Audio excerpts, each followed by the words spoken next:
Welcome back to my channel Vedanshu. তো চলে এসেছি আবারও একটা ছোট্ট ভিডিও নিয়ে।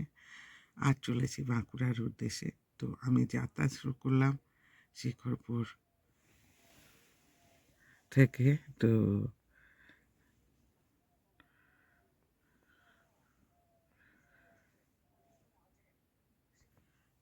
আশা করি আপনারা ভালো আছেন, আমি তো অবশ্যই ভালো আছি।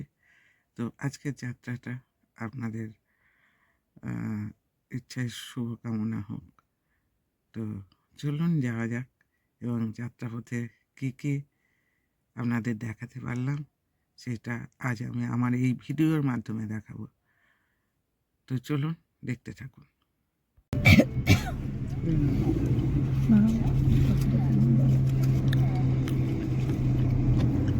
তুই যদি ওই দিক দিয়ে করতে মানে পুরো ফুলগুলো সব আছে। এই হোটেলটা 110 দুর্গাপুর 110 কিলোমিটার হবে এখনো।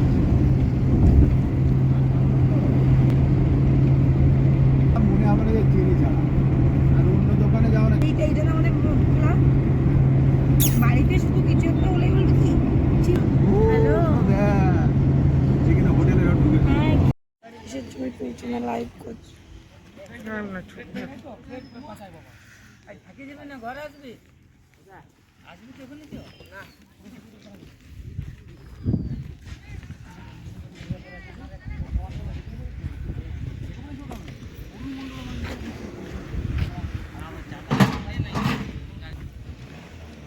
অলরেডি আমরা সেই জায়গায় চলে এসেছি। এখানে মূলত যে অনুষ্ঠানটা হবে বৈদিক জাগৃতি সঙ্গম। তো এখানে এই যে যজ্ঞস্থল এই সামনে দেখছেন, যজ্ঞস্থল, যেখানে বিশাল আকার যজ্ঞ হবে। এবং এই প্রোগ্রামটার নাম বৈদিক জাগৃতি সঙ্গম। এখানে মিনিমাম 50,000 লোকের খাওয়া দাওয়া থাকার ব্যবস্থা এনারাই করেন। তো সেই সুন্দর সংস্থলের প্রস্তুতি চলছে, দেখুন আপনারা।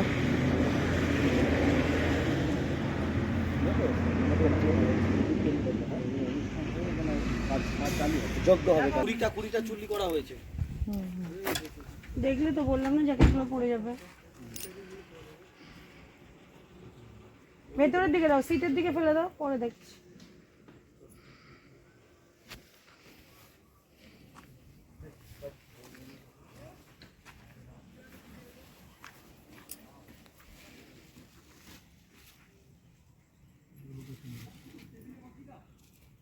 সব থেকে এখানে প্রদান করা হলো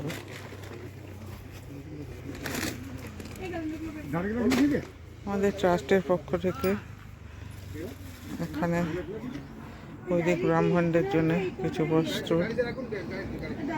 উত্তরীয় দান করা হলো। সময়সূচি আমি তালিকা দিয়ে দিলাম, যদি কেউ আগ্রহ থাকেন তাহলে এখানে চলে আসতে পারেন এই মহাযজ্ঞে অংশগ্রহণ করার জন্য। আমাদের এখন পাহাড়ের ধারে যেতে হবে। উনিও তো যাবে।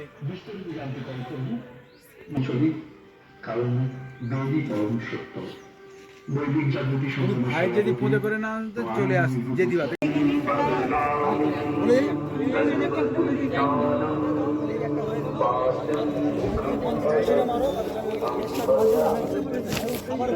চারজন কি ওনার দুজন বলেছি টোটো করে যেতে না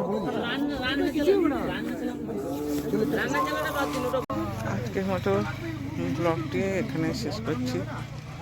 তো ভিডিওটা আপনাদের কেমন লাগছে প্লিজ জানাবেন, শেয়ারও করবেন এবং সাবস্ক্রাইবের মাধ্যমে আমাকে উৎসাহিত করবেন। ধন্যবাদ।